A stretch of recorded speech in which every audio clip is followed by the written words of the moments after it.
Hey, what's good, y'all? It's your boy Darius. I'm back to another reaction video on the day, man. Look, I guess this is gonna be a video of the rundown of the whole gang violence and stuff like that in Broward County that's going on. We all know that Syko Bob, he's a rapper that's affiliated with Kodak Black. We all know that he locked up and his mama just died. You know what I'm saying? Due to gang violence. You know what I'm saying? So I guess this is gonna be a whole rundown of the whole situation and as far as the gangs and affiliations and stuff like that. So let's get into the video. It get lonely at the top, it get lonely. It get lonely at the top, it get lonely. It get lonely at the top, it get lonely. It get lonely at the top. Man one ain't helping, man one ain't stepping. I love you like a brother and I wish I was there for you. 4 shooting incidents here in Dana Beach. One of them, of course, the high-profile shooting of this little boy, 8 years old. You can see his friends now gathering around the very same spot where he was shot down. Arvis Brown is the man believed to be behind several Dana Beach shootings. Arvis Brown has just bailed out of a vehicle in Tallahassee. Part of a vicious gang responsible from everything to home invasions to murders. That's how the feds describe these men who are now facing federal charges tonight. NBC6 reporter Jamie Garola. This is part 1, because I have some interrogation video that I'm going to later play for you guys. But in today, we're going to talk about... That's what I want to see. I want to see the interrogation video. When they be having videos like that, it ain't no running from that. You know what I'm saying? It's all the proof in the pudding right there. Broward County boogeyman who turned state witness with the help of his crew, including the rapper. On one of the last videos we did, we talked about the Broward County, Florida rap beef that left 2 mothers deceased. Now, since that incident, there's been a lot more information that I had discovered, mostly just public facts. And what I quickly discovered is that this Florida rapper who we're going to discuss not only have enemies from the opposite side, but also within his own camp. Not to mention, this rapper gave a statement to authorities when he was first arrested in 2015. It was later used to indict his crew in 2021. So without wasting too much time, remember family, I don't give you no aim, I just give you the story. So with that being said, make sure you like, comment, and subscribe. We're going to jump right to it. On 2021, 3 people was indicted on RICO charges in Florida, Broward County. They was a part of a gang allegedly called On Site. And the 3 people who was in that indictment was Eric Hunter, a.k.a. E, a.k.a. On Site Eno, Derek Slade, a.k.a. D, a.k.a. Soldier, to the left, and Gregory Stickney, a.k.a. Gucci Greg. And according to the indictment, Eric Hunter, a.k.a. E, was the ringleader. Now, out of the 3 people indicted, can you guess how many turned state witness? All but one, which was Derek Slade. Now, I want you guys to stay with me. No, them boys the snitching. ringleader was Eric Hunter, according to the indictment. He ended up telling on 14 different crimes that he was involved in, and his crew members, step-by-step detail. Now, as we mentioned... Hey, when they say he went telling, is it like, did he go telling on people, or he's saying like, all right, I'm saying that I did these crimes, this is what I did, or is he involving people in this? The indictment came in 2021, but they was referencing crimes dating back to 2015. Check out the news clip. Part of a vicious gang responsible from everything to home invasions to murders. That's how the feds describe these men who are now facing federal charges tonight. NBC6 reporter Jamie Garola is in Fort Lauderdale with the details. The U.S. Attorney says 3 violent criminals are off the street tonight behind bars after years of terrorizing Broward County. These 2 men are alleged members of a violent gang called On Site. Court documents obtained by NBC6 say the On Site gang lived up to its name to, quote, reflect the willingness of enterprise members to commit acts of extreme violence, including murder, without hesitation. 28-year-old Eric Hunter, a.k.a. E, and 27-year-old Derek Slade, a.k.a. D, arraigned today in federal court. Hunter is the alleged leader who planned, organized, and supervised the gang's criminal activity. Slade and a 3rd person arraigned earlier this month are alleged to carry out the crimes. The indictment says the criminals, quote, engaged in multiple acts of violence to intimidate victims and reduce likelihood of resistance, engaged in drive-by shootings to engender fear, and while incarcerated, maintained contact with others to achieve the goals of the enterprise. The feds allege the gang also used social media to, quote, maintain virtual presences and to establish and enhance the perception of the enterprise's violent nature and to recruit potential members and threaten other rival gang members. They allegedly used social media to post pictures of their crimes or potential victims. If convicted, they could face life in prison. In Broward, Jamie Garola, NBC6. Now, Eric Hunter, according to the indictment, even though it wasn't in here, he actually ended up beating the M1 back in 2011 when he took the life of his good friend, Dijon. Now, Dijon was from Hollywood, and Eric was from Dania, but they was real tight. Eric ended up taking his life, and I made a mistake on the last video and said it was for Briscoe, but it was over a female, after later confirming to a close source. Dijon Brown, older brother, was locked up when this happened. Arvis Brown got out, and in 2016, he caused havoc trying to get retaliation for the demise of his brother. They were two people shot, and having an 8-year-old lose their life from the scene. May he rest in peace. Breaking a case involving a number of shootings in Deerfield Beach, including the death of an 8-year-old boy. Police.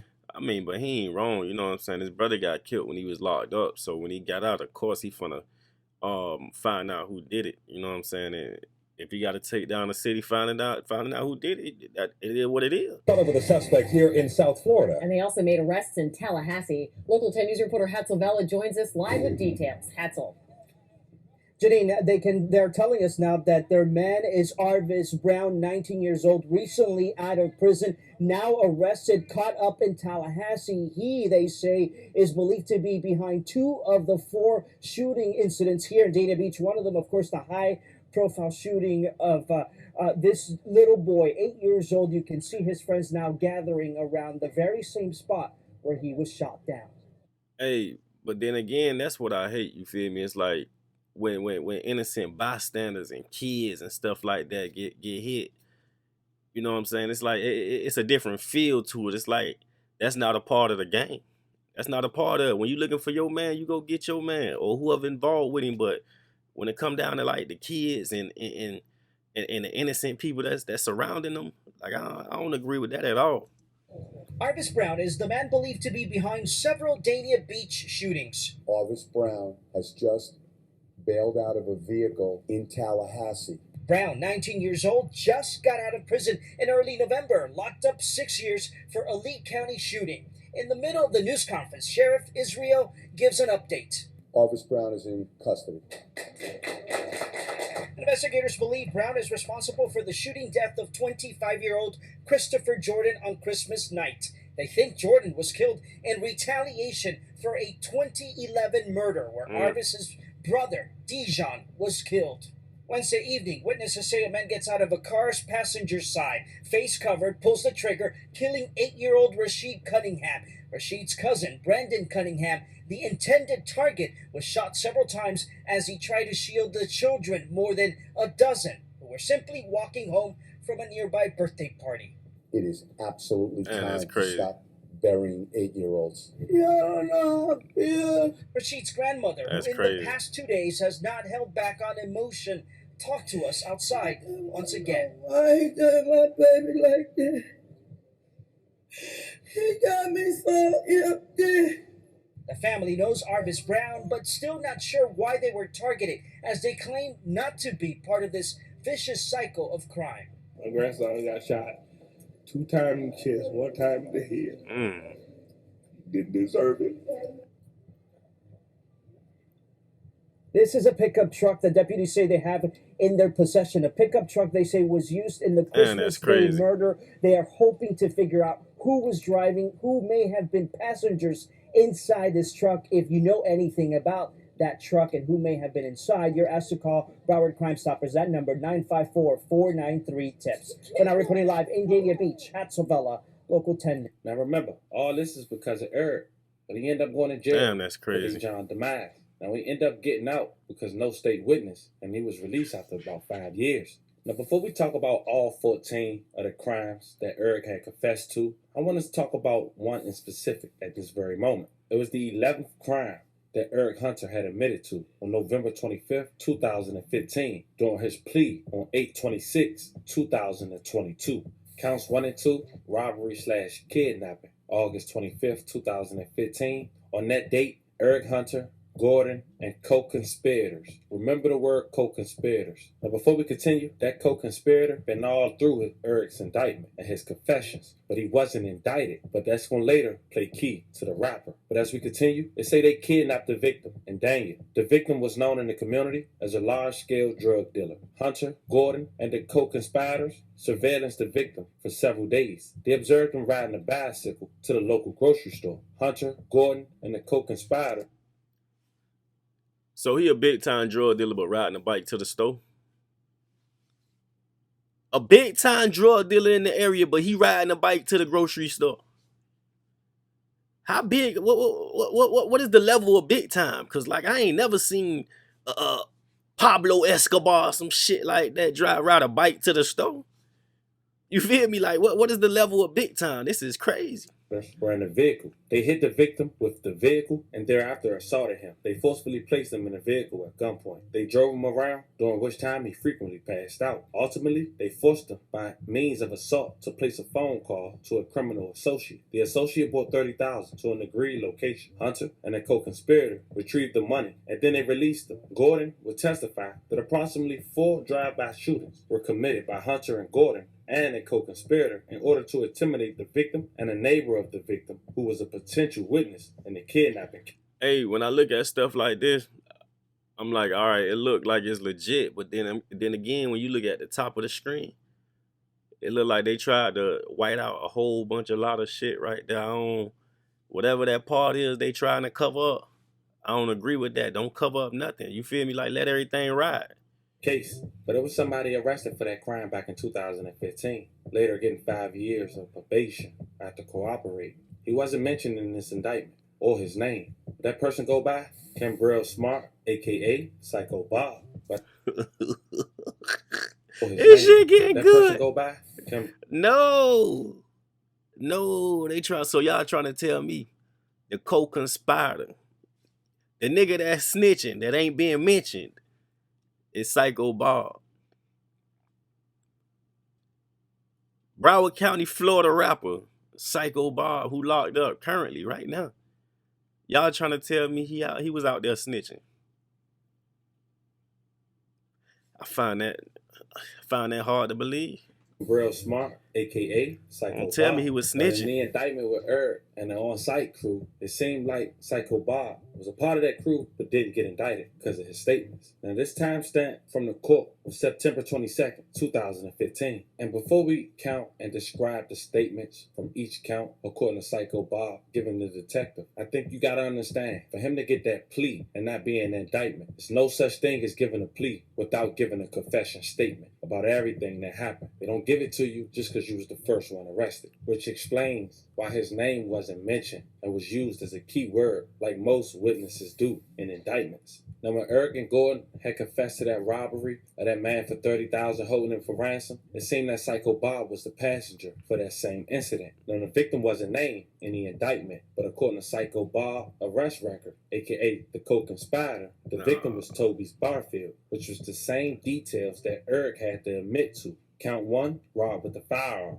who was Toby's, the big-time drug dealer, to deprive the victim of his property by inflicting fear and physical force. Count 2, they battered Toby with a motor vehicle, aka hit him. It caused damages to his arms, legs, and buttocks. Campbell Smart, aka Syko Bob, he later battered Toby with his firearm, causing additional damage to the victim's forehead. The first count was robbery with a firearm. The second, aggravated battery with a deadly weapon. Count 3, they detained and restricted the movement of Toby against his will while inside the motor vehicle that Campbell Smart was passenger in. False imprisonment as an adult for count 3. Count 4, they forced Toby from his bicycle and into the motor vehicle. Man, he keep calling this man Toby, but you can read the shit say Tobias.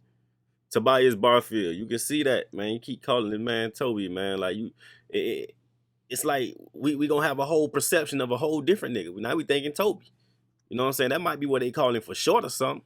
To transport him against his will from the city of Dana Beach to Florida to the city of Oakland Park, Florida, and charged with kidnapping. And if Syko Bob disclosed that he was the passenger, best believe he disclosed who was the driver and whatever else that they asked in order to keep him out the future indictment and these recent charges by just getting 5 years of probation. Now this was sealed on the 21st day of September in in 2015. 6 years later, his crew on site, excluding him, would be indicted. Now, his confession of his interrogation has been done, requested. The jail phone call from Campbell Smart, aka Syko Bob, 5 disses, has been requested, and a jail call of Braxton Davis. Now, Gregory later found out, as well as Erg, that Syko Bob is the one that's cooperating in their case because he wasn't indicted. And he was listed as co-conspirator, and they know that he was with them. But instead of standing strong, it seems Erg, the one they called the leader, he would testify and be a witness and still get life in prison. Gregory, he would get the same. And Derek was the only one to take it to trial just 3 months ago. He ended up still getting found guilty, but just getting 20 in the feds and 10 in the state. The only statement he made in court was this: I do want the court to know that in spite of the jury's verdict, that I still proclaim my innocence. And I know, and God, from the beginning, told me to salvation through the certification of the spirit and belief for the truth. As far as the 14 crimes of the 14 victims that the ringleader allegedly admitted to doing harm to, one of those robberies was even at a lower league football game when they robbed a guy who was named Joe Gaddy after seeing him bet on the game and exposing his money. Now, when you sit back and you think about it, this gang took themselves out, doing all this harm, even at a little league football game, possibly taking out mothers, all to tell on themselves, all to have the person that's the rapper give them information to the authorities, rather, years before their indictment. He get to walk away from that. He's serving 5 years in the feds for a firearm as a convicted felon right now. It's crazy in itself.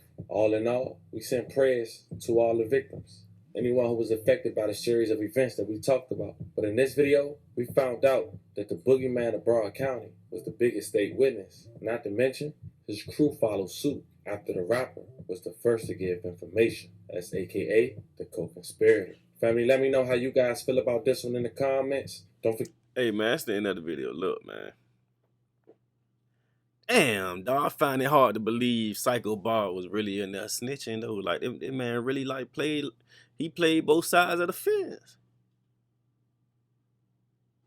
That's crazy. Like, this man really like, he out there doing his dirt and was the first one to like bring down all his people. That's crazy. He probably heard them football numbers that everybody else was getting and was like, he gonna be the first one to get up out of that. But yeah, that's the end of the video. Get in the comment box. Let me know what y'all want to see next. Like, comment, subscribe, and I'm out. Pull up on the scene with the whole team. You like, what's that smell? I'm like, that's that sour D. Bitch, you already know that we smoking. Never smoking, Reggie, only poking. Watch me pull up on the scene with the whole team. You like, what's that smell? I'm like, that's that sour day. But you already know that we smoking. Never smoking, Reggie, only poking. Watch me pull up.